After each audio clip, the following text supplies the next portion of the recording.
Scheduled కులాలలో రిజర్వేషన్ల ఫలాలు, సంక్షేమ పథకాల ఫలాలు అందరికీ అందలేదని, అన్ని కులాలకు అందలేదనేది ఒక వాస్తవం ఉన్నది. ఇది దేశవ్యాపితంగా అన్ని రాష్ట్రాలలో ఉన్నది. వాళ్ళ అందరికీ అంటే షెడ్యూల్డ్ కులాలలోని అన్ని కులాలకి ఈ రిజర్వేషన్ ఫలాలు వాళ్ళ జనాభా దామాషా ప్రకారం అందాలనేది ఒక ప్రజాస్వామిక డిమాండు, ఒక సామాజిక న్యాయంకు సంబంధించిన అంశం. ఇది దేశవ్యాప్తంగా జరగాలి, అన్ని రాష్ట్రాల్లో జరగాలి, మన రాష్ట్రంలో కూడా జరగాలి. దేశవ్యాప్తంగా జరగాలంటే దానికి ఒకవేళ అవసరం ఉంటే చట్టాలు తీసుకురావడము, రాజ్యాంగంలో సవరణలు చేయడము, అలాగే పార్లమెంట్లో చర్చించి దేశవ్యాప్తంగా అమలు చేయటానికి తప్పనిసరిగా ప్రయత్నం జరగాలి. ఒకసారి ఇది మనం అమలు చేయాలనంటే వర్గీకరణ ఎలా అమలు చేయాలి? వర్గీకరణ వ్యక్తిగతంగా కొన్ని ఆలోచనలు పంచుకోవాలనేది నేను అనుకుంటున్నా. మొదటగా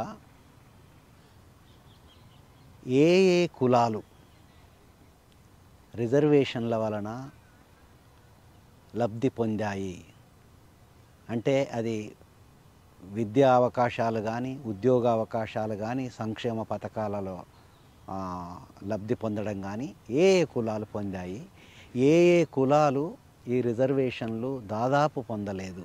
రిజర్వేషన్లు విద్యలో కానీ, ఉద్యోగాలలో కానీ, తర్వాత సంక్షేమ పథకాలలో కానీ, ఆ విషయాల మీద మనము సమాచారము, అప్ టు డేట్ సమాచారం ఇవాళ ఎలా ఉంది సేకరించవలసిన అవసరం ఉంది. గణాంకాలతో సహా. ఆ గణాంకాలు నిష్పక్షపాతంగా. ఇంకొకటి ఏంటంటే ఈ షెడ్యూల్డ్ కులాలు అంటే ఈ దేశంలో కుల వ్యవస్థ వలన ఏర్పడిన అంటరానితనం, చూడరానితనం, అన్సీయబిలిటీ, తర్వాత ముట్టరానితనం, ముట్టుకోకూడదు అనేవి కొన్ని సెక్షన్స్ ఈ దుర్మార్గాలకు బలైపోయాయి. అప్పుడు రాజ్యాంగకర్తలు అందుకే వీటన్నిటినీ, కులాలన్నిటినీ లిస్టు చేసి ఒక షెడ్యూల్ లాగా ఒక లిస్టు చేసి ఒక దగ్గర పెట్టారు. అయితే ఈ లిస్టులో అన్ని కులాలు ఇంకా ఉన్నాయా లేదా అని అంటే ఇప్పటికీ మొన్న ఒక సమాచారం ప్రకారం కొన్ని కులాలకు వాళ్ళు కుల ధృవీకరణ పత్రాలు కూడా ఇవ్వట్లేదు అని ఆయన చెప్తున్నాడు. అంటే దాని అర్థం ఏంది? కొన్ని కులాలు ఈ షెడ్యూల్లో, ఈ లిస్టులో ఇప్పటికీ లేవు. సో కనుక ఆ కులాలను కూడా తీసుకురావాల్సిన అవసరం ఈ షెడ్యూల్ కులాలకు ఉంది, షెడ్యూల్ కులాల లిస్టులో. సో ఇప్పుడు వర్గీకరణ చేసేటప్పుడు ఏ రకంగా చేయాలి? మనకు స్పష్టంగా తెలిసినాక పలాని కులాలు లబ్ధి పొందలేదు, పలాని కులాలు లబ్ధి పొందినాయని తెలిసిన తర్వాత ఇప్పుడు సహజంగానే ఇంకొక విషయం ఏంటంటే కుల వ్యవస్థ అనేది ఇది ఒక గ్రేడెడ్ ఇన్ఈక్వాలిటీ. అంటే ఏ కులము ఇంకో కులంతో సమానంగా ఉండదు. ప్రతి కులానికి పైన ఒక కులం, కింద ఒక కులం అనేది ఉంటుంది. కాబట్టి ఏంటంటే మనం సమాన అవకాశాలు ఇచ్చినా కూడా, ఈవెన్ షెడ్యూల్డ్ కులాలలో అందరికీ సమాన అవకాశాలు ఇచ్చినా కూడా అందరూ సమానంగా లాభపడే అవకాశం లేదు. అది యాక్చువల్గా అది ఇన్బిల్ట్ సిస్టమ్ కాస్ట్లోనే. కాబట్టి ఏంటంటే అందరికీ సమానంగా ఈ ఫలాలు అందాలంటే ప్రభుత్వాలు ప్రయత్నపూర్వకంగా ప్రతి సంవత్సరము సమీక్ష చేస్తూ రాని కులాలకు, ఏవైతే ఇంతవరకు అనుభవించలేదో ఆ కులాలకు ప్రత్యేకమైన శ్రద్ధ పెడుతూ, వాళ్ళు అనుభవించకపోవటానికి, ఫలాలు పొందకపోవటానికి కారణాలేవో తెలుసుకొని, ఫర్ ఎగ్జాంపుల్ ఏంటంటే ఒక విద్య లేకపోవడం, విద్య లేకపోతే విద్యలో అవకాశాలను ఉపయోగించుకోలేరు, ఎలాగ ఉద్యోగాలలో ఉపయోగించుకోలేరు, అట్లాగే ఇంకా మిగతా ఆస్పెక్ట్లో కూడా ఉపయోగించుకోలేరు. కాబట్టి అట్లా విద్య లేకపోతే విద్యా అవకాశాలు కల్పించడం ఇవన్నీ చేయవలసి ఉండే. కానీ మన దగ్గర ఉండే పార్టీలు కానీ, ప్రభుత్వాలు కానీ అవి మనువాద భావజాలంతో ఉండడం వలన ఈ ఈ యొక్క సమూహాలను ఓటు బ్యాంకులుగా మాత్రమే చూశారు తప్ప వీళ్లకు సమాన అవకాశాలు కల్పించాలి అన్ని కులాలకు అనే దిశగా వాళ్ళు ఆలోచించలేదు. కాబట్టి మనము ఈ గణాంకాలు, ఈ సమాచారం సేకరించిన తర్వాత అన్ని కులాలకు సమానంగా ఈ ఫలాలు అందాలంటే ఏమి చేయాలి అనే విషయం మీద ఒక 2 మోడల్స్ మనం చెప్పచ్చు. మొదటిది ఏమంటే, ఫస్ట్ ప్రిఫరెన్స్ ఎవరికి ఇవ్వాలనంటే ఎవరైతే ఇంతవరకు స్కూలు ముఖం చూడలేదో, ఎవరైతే ఇంతవరకు ఒక ఉద్యోగం అంటే ఏందో తెలియదో వాళ్ళు ప్రత్యేకంగా మాదిగ అనుబంధ కులాలు, ఆ అనుబంధ కులాలన్నిటినీ మాదిగ అనుబంధ కులాలన్నింటినీ ఒక కేటగిరీలో చేర్చి వాళ్ళకి ఫస్ట్ ప్రిఫరెన్స్ ఇవ్వాలి. రెండవది ఏంటంటే, మాల ఉపకులాలలో కూడా వాళ్ళు కూడా చాలా వెనకబడి బడి ముఖం చూడకుండా ఉద్యోగాలు చేయకుండా ఉన్న కులాలు ఉన్నారు. వాళ్ళను ఇంకో సెకండ్ కేటగిరీగా తీసుకొచ్చి సెకండ్ కేటగిరీలో పెట్టి వాళ్ళకు సెకండ్ ప్రిఫరెన్స్ ఇవ్వాలి. ఇక్కడ ఒక విషయం మనము మెన్షన్ చేయాలి. ఈ 2 గ్రూపులు దాదాపు అత్యంత వెనుకబడిన, సామాజికంగా, విద్యాపరంగా, ఆర్థికంగా కూడా వెనుకబడిన కులాలు కాబట్టి వీళ్లకు ప్రత్యేకమైన కార్యక్రమాలు చేపట్టాలి, అభివృద్ధి కార్యక్రమాలు.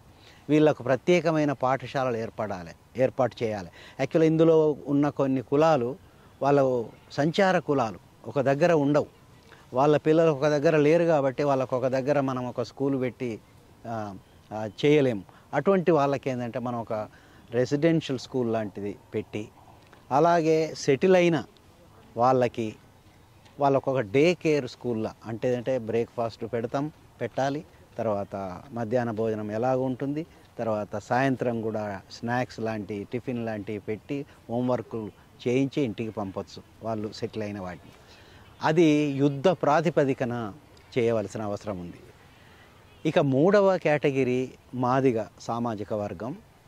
వాళ్ళు రిలేటివ్గా కొంత వాళ్ళు అభివృద్ధి చెందారు కాబట్టి వాళ్ళను 3rd కేటగిరీగా వేసి వాళ్ళకు 3rd ప్రిఫరెన్స్ ఇవ్వడం.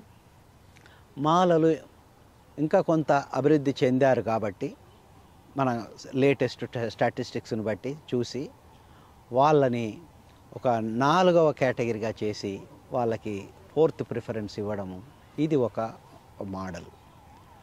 ఇక 2వ మోడల్ ఏంటంటే, ఈ మాదిగ మాల ఉపకులాలు అనుబంధ కులాలు ఏవైతే అత్యంత వెనకబడి ఉన్నాయో ఇంతకుముందు మనం చెప్పినట్టుగా వాళ్ళందరినీ ఒకే కేటగిరీలో వేసి ఇంతకుముందు మనం అనుకున్నట్టుగా ప్రత్యేక కార్యక్రమాలు చేపట్టి వాళ్ళకు స్కూళ్ళు పెట్టి వాళ్ళను అభివృద్ధి చేయవలసిన అవసరం ఉంది. కాబట్టి ఈ కేటగిరీకి ఫస్ట్ ప్రిఫరెన్స్. ఇక సెకండ్ ప్రిఫరెన్స్ ఏంటంటే, ఎంతో కొంత అభివృద్ధి చెందిన మాల మాదిగ కులాలు వాళ్ళను సెకండ్ కేటగిరీలో వేసి వాళ్ళకి సెకండ్ ప్రిఫరెన్స్ మనము ఇవ్వవచ్చు. ఇది 2వ మోడల్. ఈ వర్గీకరణ అమలు చేసే ముందు ఇంకొక అంశం కూడా మనం దృష్టిలో పెట్టుకోవాలి. రిజర్వేషన్లు అంటేనే మనము కులం ఆధారంగా రిజర్వేషన్లు ఇస్తున్నాం. బట్ ప్రతి కులములో మళ్ళా అందరూ సమానంగా అభివృద్ధి చెందారా అంటే చెందరు న్యాచురల్గానే. అక్కడ ఏం చేయాలంటే మనం ప్రతి కులములో కూడా మళ్ళీ ఒక 3 శ్రేణులుగా విభజించవచ్చు. ఆ కులములో అసలే అభివృద్ధి చెందని అంటే రిజర్వేషన్లు ఫలాలు పొందని కుటుంబాలు అదొక కేటగిరీ, కొంత ఫలాలను పొందిన వాళ్ళను ఒక మధ్య కేటగిరీగా, కొంచెం ఎక్కువ పొందిన వాళ్ళను ఉన్నతమైన కేటగిరీగా 3 కేటగిరీలు చేసి ఆ కులానికి అవకాశం వచ్చినప్పుడు ఫస్ట్ ప్రిఫరెన్స్ ఎక్కడికి పోతుందంటే అసలే పొందని కుటుంబాలకు వెళ్ళిపోతుంది. కాబట్టి వాళ్ళను మనం అడ్రస్ చేయొచ్చు. వాళ్ళు ఆ తర్వాత 2వ ప్రిఫరెన్స్ కొంత అభివృద్ధి చెందిన వాళ్ళు, ఆ తర్వాత కొంచెం ఎక్కువ అభివృద్ధి చెందిన వాళ్ళు వితింది. అది కులం లోపలనే ఇది మనము ప్రతి కులంలో ఇలా చేయవలసిన అవసరం ఉంది. ఇక ఇంకొక 2 అంశాలు ఏంటంటే, ఈ మొత్తం ఈ ఇవన్నీ అణగారిన కులాలే. యాక్చువల్గా నిజంగా చెప్పాలంటే ఈ అణగారిన కులాలలో ఫలాని వాళ్ళు శత్రువు, ఫలాని వాళ్ళు కాదు అని అనుకోవడం అంటేనే మనువాద భావజాలానికి గురి అయిపోవడము, బలి అయిపోవడము. వీళ్ళందరూ అణగారిన కులాలు, అణగారిన వర్గాలు.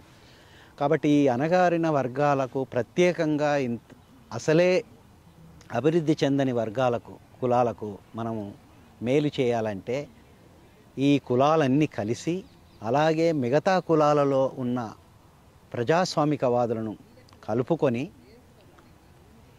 ఈ అవకాశాలకు గండిగొట్టే, అంటే రిజర్వేషన్లకే గండిగొట్టే ప్రైవేటీకరణ ఏదైతుందో, విద్యా ప్రైవేటీకరణ, లేకపోతే ప్రభుత్వ కంపెనీల ప్రైవేటీకరణ, లేకపోతే ప్రభుత్వ సంస్థల ప్రైవేటీకరణ తక్షణమే ఆపే విధంగా ప్రభుత్వాల మీద ఒత్తిడి తీసుకురావాలి. ప్రభుత్వాలు కూడా వాళ్ళ ఒక నిజాయితీ కనుక ఉంటే ఏది ఈ వర్గీకరణ మీద తక్షణమే వాళ్ళు ఈ విద్యా ప్రైవేటీకరణ, ప్రభుత్వ సంస్థల ప్రైవేటీకరణ ఆపివేయాలి. ఇక రెండవది ఏంటంటే, ఎలాగైతే ప్రభుత్వ విద్యా సంస్థల్లో రిజర్వేషన్లు ఉన్నాయో, ఇప్పుడు మనం అనుకున్న క్రైటీరియా ప్రకారం ఆ రిజర్వేషన్లు ఎస్సీలకు ఉన్నాయి, ఎస్టీలకు ఉన్నాయి, బీసీలకు ఉన్నాయి, ఉమెన్కు ఉన్నాయి. అలాగే ప్రైవేటు రంగంలో కూడా అక్కడ కూడా ఇలాగే రిజర్వేషన్లను వాళ్ళ దామాషా ప్రకారం అమలు చేయవలసిన అవసరం ఉన్నది. ఎందుకంటే ప్రైవేట్ సెక్టర్లో కూడా వాళ్ళు ఉపయోగించుకునేటి అన్నీ దాదాపు గవర్నమెంటు, ప్రభుత్వానికి సంబంధించిన వనరులు, ఆస్తులే. కాబట్టి ఆ ప్రైవేటు రంగంలో కూడా రిజర్వేషన్లు అమలు చేయాలని ఒక చట్టము అటు కేంద్ర ప్రభుత్వం, ఇటు రాష్ట్ర ప్రభుత్వం తప్పకుండా తీసుకొచ్చి అమలు చేయాలి. ఇవి అందరూ కలిసి చేసే పని. అన్ని అణగారిన కులాలు, ప్రజాస్వామికవాదులు, వామపక్ష శక్తులు, ప్రజల వైపు నిలబడే ఎవరైనా అందరూ కలిసి చేయవలసిన ఈ డిమాండ్స్, వీటిని అమలు చేసుకోవటానికి వాళ్ళు ప్రయత్నం చేయాలి, పోరాటాలు చేయాలి. అలా చేసినప్పుడే వర్గీకరణకు నిజమైన అర్థంలో వర్గీకరణ జరిగి అందరికీ, అట్టడుగు పొరలకు కూడా సామాజిక న్యాయం జరుగుతుందనేది మనకు తెలుస్తుంది.